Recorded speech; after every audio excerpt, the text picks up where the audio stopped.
Let's discuss today unit of life. Unit of life यानी कि cell. So in this discussion we are going to discuss about a cell theory, overview of cell structure, prokaryotic cell, and then we will discuss about a cell envelope and its modification, and then ribosome and different inclusion bodies, and in we will discuss about a inclusion body in the detail. So let's start discussion one by one. First we are going to discuss about a cell, why the cell is important, and why it keeps important for the plant life. So we are going to understand about the cell. What is the cell? Cell is considered as a basic unit of life. Basic unit of life. Here we are going to see the two life. There is a one life, animal life, all type of animal, और दूसरे तरफ हम देखेंगे plant life. ये plant life और animal life दोनों ही cell के बने होते हैं। सेल यदि हम इसकी बात करते हैं एनिमल का, तो ये जिस सेल के बने होते हैं उन्हें एनिमल सेल कहते हैं, और ये प्लांट जिस सेल के बने होते हैं उन्हें प्लांट सेल कहते हैं। इस तरह से अलग अलग ऑर्गेनिज्म अलग अलग सेल के बने होते हैं, लेकिन मुख्य तौर पे सेल को इन्हीं दो भागों में डिवाइड करते हैं। यहाँ पे हम समझेंगे कि लगभग हर तरह का एनिमल है या हर तरह का प्लांट है वो किसी न किसी सेल के ही बना है।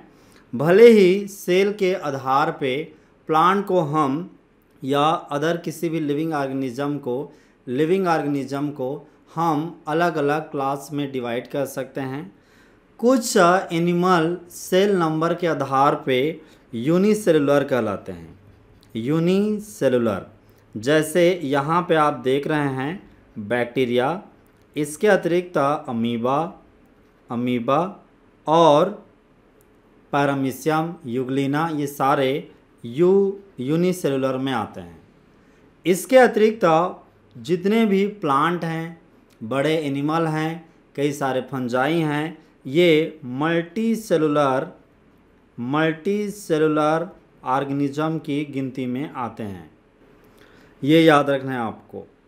इसके अतिरिक्त हम बात करेंगे यूनिसेलुलर ऑर्गेनिज्म। यूनिसेलुलर ऑर्गेनिज्म वो ऑर्गेनिज्म होते हैं जो बेसिकली एक सेल के बने होते हैं, सिंगल सेल, ए सेल, और इसी सेल में ही पूरा ये अपनी लाइफ है वो बिताते हैं। जैसे इंसान है या कोई प्लांट है वो आर्गन से बने होते हैं, आर्गन टिश्यू का बना होता है और टिश्यू सेल का होता है। इसलिए प्लांट है, डॉग है, बिल्ली है, प्लांट कोई भी है, सारे ये मल्टी सेलुलर ऑर्गेनिज्म हैं। इसके अतिरिक्त हम बात करेंगे cell as a unit of life. Cell as a unit of life. Cell को लाइफ का यूनिट क्यों कहते हैं, इकाई क्यों कहते हैं, ये समझते हैं। जैसे यहाँ पे आप देखते हैं ये एक सेल है, इस सेल से बना होता है ये टिश्यू। कई सेल मिल के टिश्यू बनाते हैं और टिश्यू आपस में मिल के एक आर्गन बनाते हैं, कोई अंग बनाते हैं, और आर्गन मिल के फिर एक कंप्लीट ऑर्गेनिज्म बनाता है। ऑर्गेनिज्म में चाहे वो हम प्लांट कहें या फिर कोई एनिमल कहें, इस तरह से। तो यदि आप एक प्लांट देखना चाहते हैं या एनिमल देखना चाहते हैं तो उसका सेल है उसे इकाई मानते हैं, यूनिट मानते हैं। कारण क्या है कि जो एक लाइफ को, एक प्लांट को जो प्रोसेस होते हैं, जो चीज़ें ज़रूरी है वो एक सेल है वो कर सकता है। सेल से और नीचे जाएंगे छोटे कंपोनेंट में, जैसे न्यूक्लियस है, तो न्यूक्लियस अकेले में वो सारी चीज़ें नहीं कर सकता, सारे वर्क परफॉर्म नहीं कर सकता जो एक लाइफ कर सकता है। केवल सेल ही लास्ट यूनिट है जो एक लाइफ की सारी एक्टिविटी कर सकता है। जैसे रेस्पिरेशन है, प्लांट सेल है तो फोटोसिंथेसिस है। तो इसलिए सेल को यूनिट ऑफ लाइफ कहते हैं दो रूप में। पहला है स्ट्रक्चरल पॉइंट से और दूसरा है फंक्शनल पॉइंट से, यानी कि स्ट्रक्चर के भी पॉइंट से सेल जो है यूनिट इकाई है, और फंक्शनल पॉइंट ऑफ व्यू से एक प्लांट जो फंक्शन कर सकता है वो एक प्लांट सेल भी कर सकता है। उसी तरह से जो एक स्ट्रक्चर बेसिक कंपोनेंट प्लांट का होता है वो बेसिकली सेल का बना होता है, वही कंपोजिशन सेल में पाया जाता है, इसीलिए सेल को यूनिट ऑफ लाइफ कहते हैं। आगे हम डिस्कस करते हैं। Now we will discuss about a discovery of the cell. Cell को खोज निकालने में किनका किनका मेन रोल रहा है उसके बारे में जानते हैं। यहाँ पे आप देख रहे हैं, ये हैं एंटोन वान ल्यूवेनहॉक। एंटोन वान ल्यूवेनहॉक, इन्होंने पहली बार इस तरह से एक लाइव सेल को देखा। ये लाइव सेल है, इसको पहली बार एंटोन वान ल्यूवेनहॉक ने देखा। इसके अतिरिक्त ये हैं रॉबर्ट ब्राउन, और ये रॉबर्ट ब्राउन इस तरह से सेल के अंदर में एक न्यूक्लियस होता है, इस न्यूक्लियस को देखे। और एग्ज़ाम में यही आता है कि रॉबर्ट ब्राउन किसका डिस्कवर किया, आंसर है न्यूक्लियस का।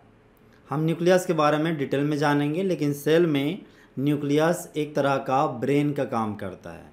जिस तरह से इंसान में ब्रेन होता है बिल्कुल उसी तरह से इस तरह का वो दिखाई दिया। ये ओरिजिनल पिक्चर है जब रॉबर्ट ब्राउन ने देखा। लेकिन जैसे जैसे ये लाइट माइक्रोस्कोप है, लाइट माइक्रोस्कोप में सेल की बेसिक स्ट्रक्चर ही दिख पाते थे। जैसे ही इलेक्ट्रॉन माइक्रोस्कोप का खोज हुआ उसके बाद और भी कई गहन स्ट्रक्चर, डीप स्ट्रक्चर समझ में आने लगे।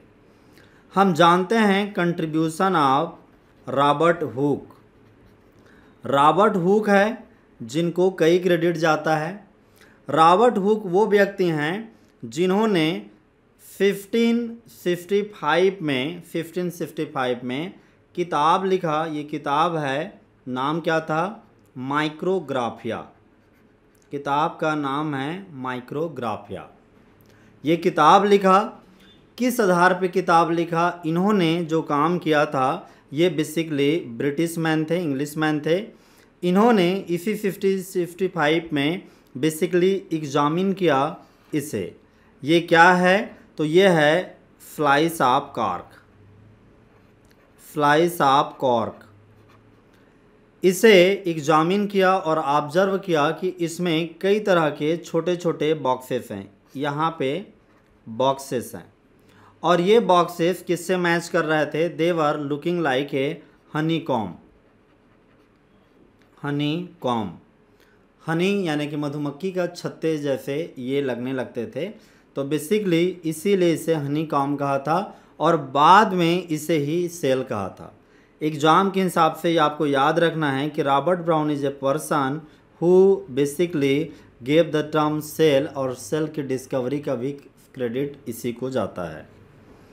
Let's start more. Cell theory से संबंधित हम कुछ फैक्ट को जानेंगे। सेल थ्योरी में सेल के संबंध में क्या स्टेटमेंट है, क्या थ्योरी है, वो महत्वपूर्ण पॉइंट है।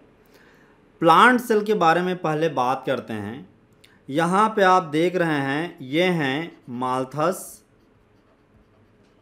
माल्थस स्लीडन।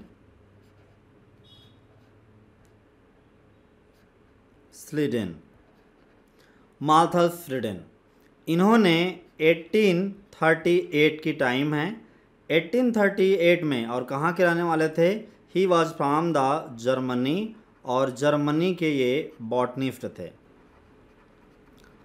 तो स्लीडन का एक महत्वपूर्ण कंट्रीब्यूशन क्या है, ही believe all plants are composed of the tissue and they are composed of the cell and that we say the plant cell। यानी कि इनका मानना ये था, इन्होंने कौन से स्टेटमेंट दिया, इनके स्टेटमेंट को हम इस तरह से देखते हैं कि plant cells all plant cells are composed of all plants are composed of the plant cell। ये इनका बेसिकली स्टेटमेंट था कि सारे प्लांट हैं वो सेल के बने होते हैं, ये बात इन्होंने कहा था। Let's see more about the cell theory. इसी दिशा में एनिमल सेल के बारे में कहा गया था। एनिमल सेल के बारे में क्या कहा गया था, यहाँ पे आप देखेंगे ये हैं Theodore swan.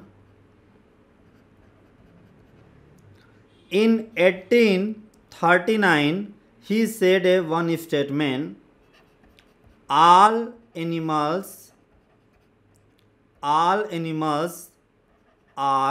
composed of different kinds of cell। यानी कि सारे जो एनिमल हैं ये एनिमल सेल के बने होते हैं, सेल के, और इस सेल को एनिमल सेल कहते हैं, एनिमल सेल। तो ये कहना था थियोडर स्वान का, और ये कहाँ के रहने वाले थे, ब्रिटेन के। He was a British zoologist, he was the British zoologist. तो ये स्टेटमेंट याद रखना है। एक बात और था, एनिमल सेल है, ये एनिमल सेल एक पतले लेयर का इस टाइप से बना होता है, और ये पतला लेयर है basically this is considered as a plasma membrane. इसे क्या कहते हैं, प्लाज्मा मेम्ब्रेन। प्लाज्मा मेम्ब्रेन का बना होता है एनिमल सेल, ये बात कहा था। आगे इनकी कंट्रीब्यूशन को समझते हैं।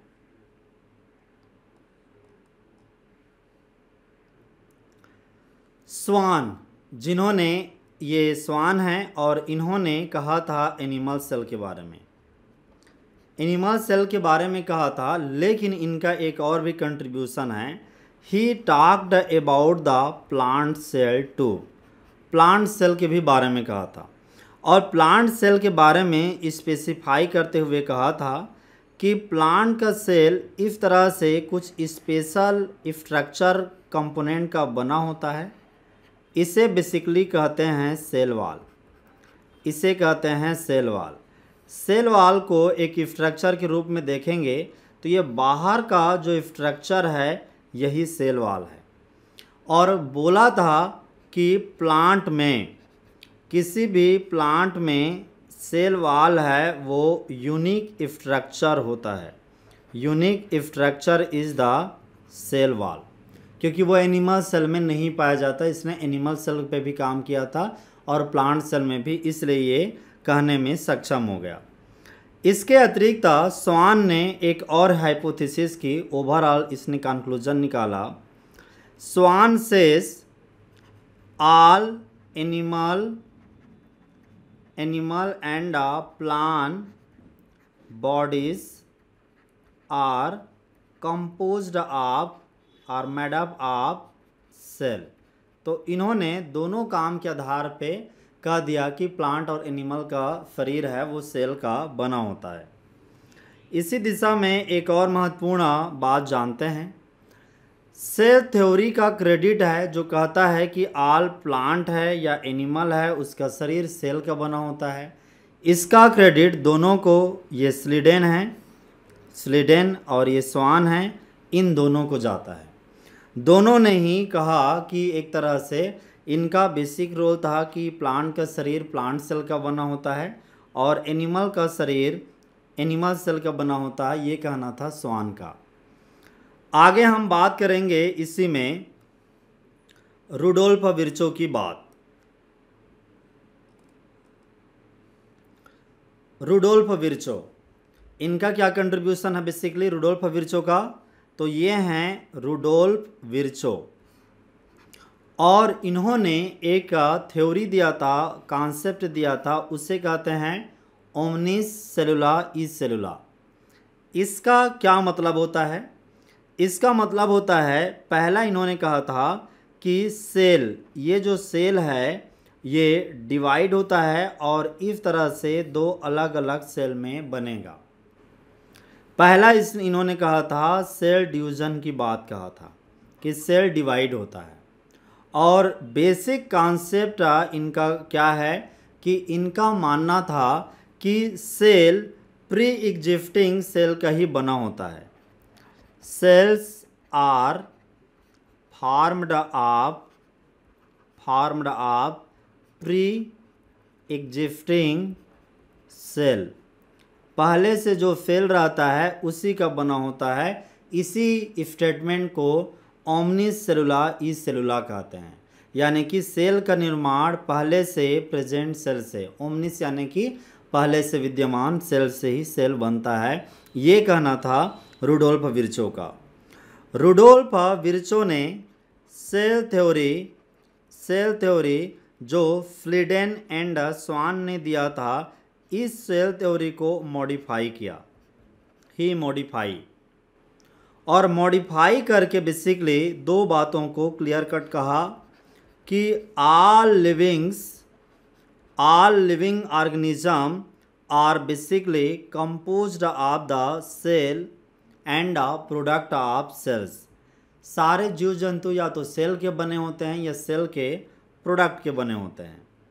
दूसरी बात इन्होंने कहा कि cell arises from the pre-existing cell, pre-existing cell से अराइज होते हैं। तो ये दो मेन पॉइंट था विर्चो का, ये एग्ज़ाम में आता है, आपको याद रखना है एग्ज़ाम के हिसाब से। आगे हम बात करेंगे ओवरव्यू ऑफ सेल स्ट्रक्चर।